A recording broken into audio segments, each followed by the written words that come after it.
तो question number 17 है, एक चार्ज पार्टिकल जिसका मास m है और चार्ज q है, x एक्सिस में जा रहा है, वेलोसिटी v0 दी हुई है। When it passes through the origin से जैसे वो पास करता है वहाँ पे एक इलेक्ट्रिक फील्ड जा रही है, ठीक है। और इलेक्ट्रिक फील्ड जो है x इक्वल्स टू डी तक है ना, वहाँ तक इलेक्ट्रिक फील्ड है। तो बताना इक्वेशन क्या होगा जब x का वैल्यू d से ज़्यादा हो। अच्छा, कौन से इक्वेशन को वो फॉलो करेगा, उसके पाथ को समझो। सवाल बहुत ही अच्छा है।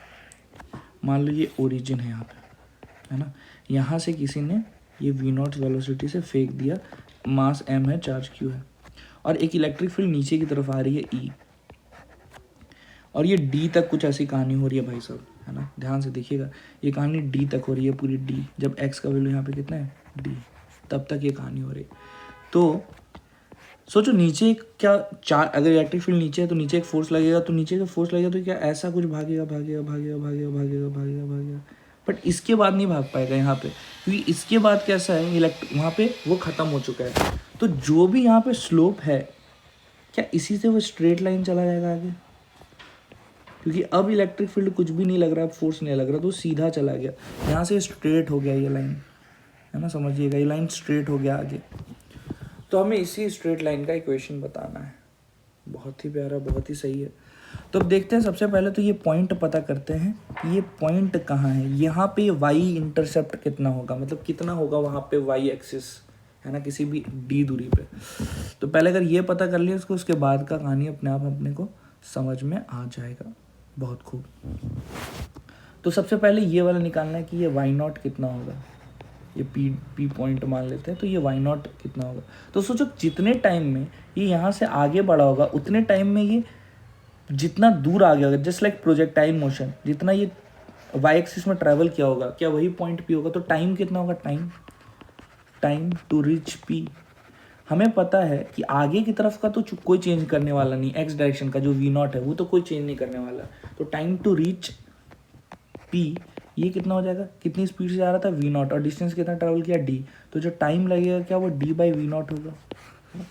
अब इसी टाइम में क्या ये ऊपर से नीचे भी आया होगा, तो कितना होगा, इनिशियल वेलोसिटी वाई एक्सिस में कितना है, 0 है। इनिशियली कोई वेलोसिटी थी ही नहीं वाई में, जो भी था एक्स में था। अच्छा, एक्सेलरेशन कितना होगा, जो भी फोर्स लग रहा होगा, force divide by mass, force कितना लगेगा, E into Q divide by M. क्या ये होगा एक्सेलरेशन नीचे की तरफ, वाई एक्सिस की तरफ। तो डिस्टेंस कितना ट्रैवल करेगा वाई एक्सिस की तरफ, क्या यही वाई नॉट हो जाएगा, जो कि कितना होगा, UT plus half A T square. तो यूटी तो खत्म, क्योंकि इनिशियल वेलोसिटी 0 है, हाफ एक्सेलरेशन है E Q by M into time का स्क्वायर। हमें पता है ये टाइम कितना अभी हमने निकाला है, क्या यही टाइम है, डी बाई वी नॉट। तो डी बाई वी नॉट का होल स्क्वायर, मतलब ये जो वाई नॉट निकला वो पोजीशन पे जो वाई का इक्वेशन होगा वो कितना है, Y is nothing but half E Q by M D square by V naught का स्क्वायर। क्या आया समझ में, मतलब उस पॉइंट पे जो वाई एक्सिस होगा वो इतना होगा, इस पर कोई दिक्कत नहीं है। अब दिक्कत है स्लोप निकालना, इस पॉइंट में कुछ तो स्लोप होगा ना, ये नीचे आ रहा है तो कितना से नीचे आ रहा है, ये स्लोप तो होगा। तो स्लोप कितना होगा, ध्यान से देखो, ये नीचे का वेलोसिटी कुछ तो होगा वी वाई उस पॉइंट पे, और एक आगे का वेलोसिटी जो वी नॉट, ये तो हमेशा कांस्टेंट ही रह रहा है, अगर समझ में आया ना। तो ये जो स्लोप होगा, क्या वाई बाई वी नॉट होता है, मतलब ये होता है थीटा, ये एंगल होगा स्लोप, है ना। तो जो टेन थीटा होगा, ये टेन थीटा ये होता है V Y upon V x.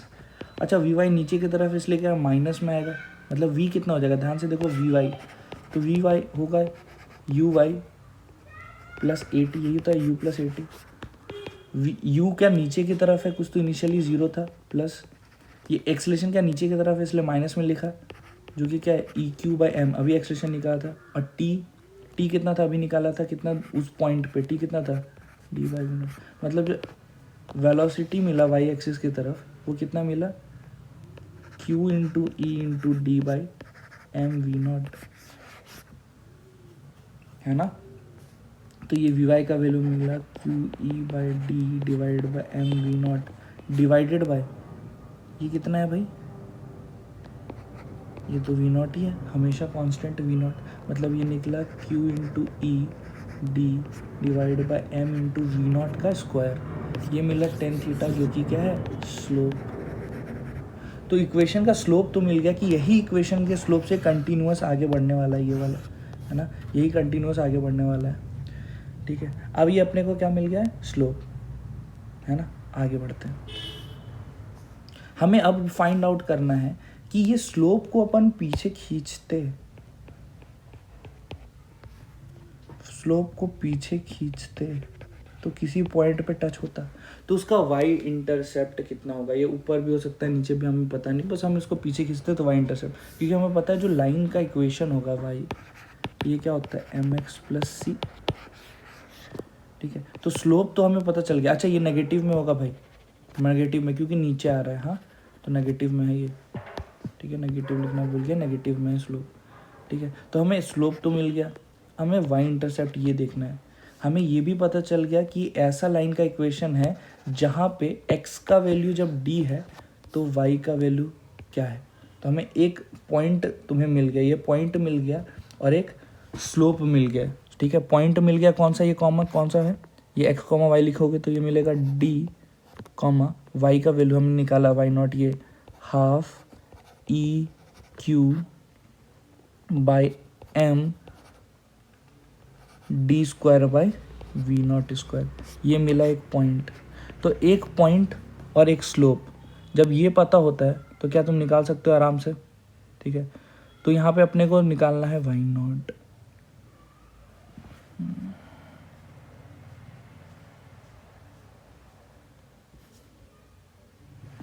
Y intercept निकालना है भाई।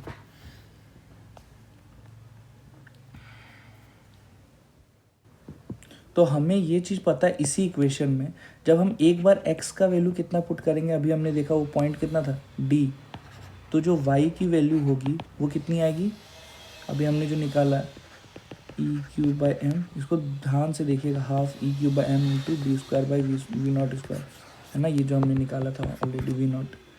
ठीक है, तो y की वैल्यू ये होगी, जब x की वैल्यू d होगी तो y की वैल्यू ये होगी। तो मतलब इस इक्वेशन में अगर हम पुट कर लें, मतलब y की वैल्यू क्या पुट करें, half E Q by M D square by V naught square equals to M की जगह स्लोप हमने निकाल रहा already, minus Q E by D divided by M into V naught का स्क्वायर इंटू एक्स का value, X हमें पता है एक्स का वैल्यू कितना है, ध्यान से देखो एक्स का वैल्यू हमें ऑलरेडी पता था, सॉरी एक्स का कितना था उस पॉइंट में, डी था ना, डी के लिए था, प्लस सी, क्या ही होगा, तो क्या यहाँ से हम सी निकाल सकते हैं क्या आराम से। अब उसी इक्वेशन को वहाँ पे पुट कर देंगे, we will get the answer.